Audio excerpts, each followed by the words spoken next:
Excuse me. Hi. Where's everybody going? P.O. Box 1663. Welcome to nowhere. When it comes to this kind of work, it's very true that God is in the details. You depend so much on the stuff that you have around you that takes you back to that time and place. And we had the most extraordinary production design team. Your attention, please. Socializing with persons outside of this community is prohibited.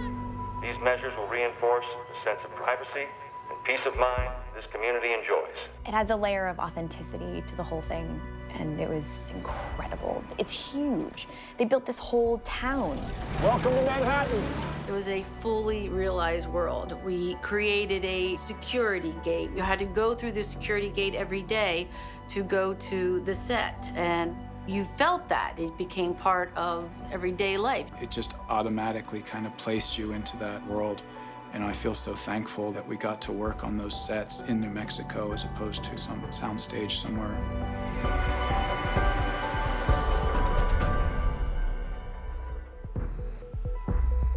Right out of the gates, Tommy had this beautiful, totally impractical idea about how we should produce this show. His pitch to the studio was, let's just build a town. I knew that I did not want this show to be on a stage. The feeling of everything that I was reading about both Los Alamos and the script told me that if I can kind of create an environment that we can take actors and do with them sort of what the American government did with these scientists, pick them up and throw them in the desert. They were able to secure 10 acres that had all of these buildings that had been built in the 1940s that this college just gave to the production. But how we would turn that ugly sort of old shacked buildings into this sort of Los Alamos world had to be in somebody's imagination more than just mine. It gave us a kind of world that we could turn into sort of a 1940s atomic theme park. They were able to take over a large enough swath so that in every direction you looked, you either saw something period or you erected a billboard or some other detail that would block out what was not period. Ruth just grabbed hold of this thing and saw the idea and was very instrumental in creating the sort of texture, the color, the world of the show. Frequently, you're building things that are charming and cute and full of life and history. Tommy was trying to always stress that everything was brand new, everything was in transition. As people were arriving in their cars with their wives and children, they were building more houses and more warehouses and more research labs. Yoo-hoo. Hello. Hello. We're the welcome wagon. So Tommy and Sam and the production design team were able to build basically a back lot, the likes of which hasn't been seen since the 1940s in Hollywood. As we'd build sets throughout the shooting of the show, there was always a concern for period accuracy, and there was also a concern for character. How does the set talk about the character and what they're going through at that story point? There was a choice that we made early on not to recreate the exact floor plans of housing and laboratories from Los Alamos, which we could have done, and we sort of talked about it, but ultimately it's a work of fiction. It's a sort of interpretation of history, and it's very carefully researched, but the interior lives of the characters are all fictitious, and so it felt kind of important that we create our own Los Alamos. Watch it, buddy. Get out of the way. I sort of handed the playground to Ruth, and then she took this 12-acre old hospital and turned it into 3 very unique different things. So all on this 12 acres is a science tech area, the sort of town community area, and Charlie's neighborhood area.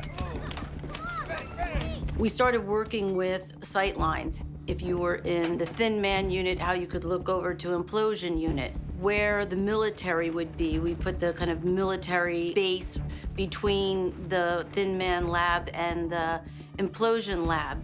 So you start kind of sculpting it from some of the existing buildings, knocking some structures down and adding to existing structures. In the end, I would say there were sets that made it very easy for the work to look great because she had put so much care into what their palette was, into what the textures were, and making sure that we were never up against something that felt false. When it came to the housing, I felt like I had to really push those colors much further than someone who was going and matching exact period colors. It was a constant modification as we were going. By the time the cast got there, it was pretty exciting. The first week we were there, you'd wander around into buildings and you'd open a door. You'd be expecting like an empty room, but no, there'd be like desks full of period typewriters and equipment, and every room you opened was like this whole other world. And that's just really helpful as an actor to be able to live in a world like that. It's all an illusion, isn't it? When I first walked around on these sets, it was like I'd had a dream, and suddenly the dream was real. And you could open the cabinets in the dream, and they were full of china and full of cups, and the drawers were full of No. 2 pencils from 1941. I definitely took advantage of those sets when I first got there. For my first day of shooting, I just spent some time walking around and telling myself, I'm the king of this place. This is my place, And it gave me this sense of Oppenheimer's power and of his sort of stature, and that was pretty exciting for me. There were practically real environments as much as possible, and those real environments not only feed the actors' work, they feed my belief that my framing is going to include something about their lives that's going to come across through the work. I mean, it's an incredible luxury to be able to work on a set, A, so specifically built, but also B, not on a stage. When we open the window and say, our neighbor's house over there, it's really over there, and we can see it, and you can breathe the air, and that puts such life into the whole thing. We had it coming out our ears on this show, and I mean, as an actor, it's the greatest gift to be able to have all of that attention to detail. Because it makes you dig deeper, it makes you work harder. And we modified the set to them when we found out where Fritz would sit, who, as we started to define the characters, realized that he was far more involved with explosives, with chemistry and explosives and putting things together, and he was the sort of expert in that area. And it's not really visually that noticeable in the show, but above his desk on the ceiling, it's all burnt because he's blown things up above him. What the? No. It took so many people back to that time and place. And, you're also not only just dealing with sets, buildings, you're dealing with myriad props from a time and place. Oh, they have Tommy Dorsey. Oh, you might have to take me for a spin. Prop master that we had, which is extraordinary. He started to sort of work with each one of the actors, and they sort of personalized it beyond this wonderful world to sort of step into. Everywhere you looked, everywhere you turned, every drawer you opened, you were in 1944. You were not where we are today. I'm sure eBay was like, what the hell's going on down there in Santa Fe? Where are these people buying all these microscopes from the 1940s?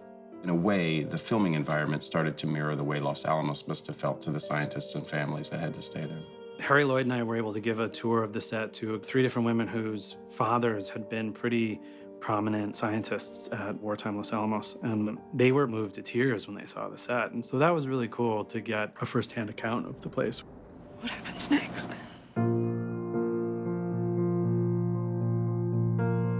We're walking into a second season with the luxury of just storytelling and not how are we going to build the world, what are we going to do. We have this world, and the writers are now writing to the world that we have. It does exist, and it didn't exist at all. And you can keep on building on it. Nothing is ever finished. Los Alamos started out with like 20 people, and by 1945, there were 6,000 people there. So we're kind of doing the same thing.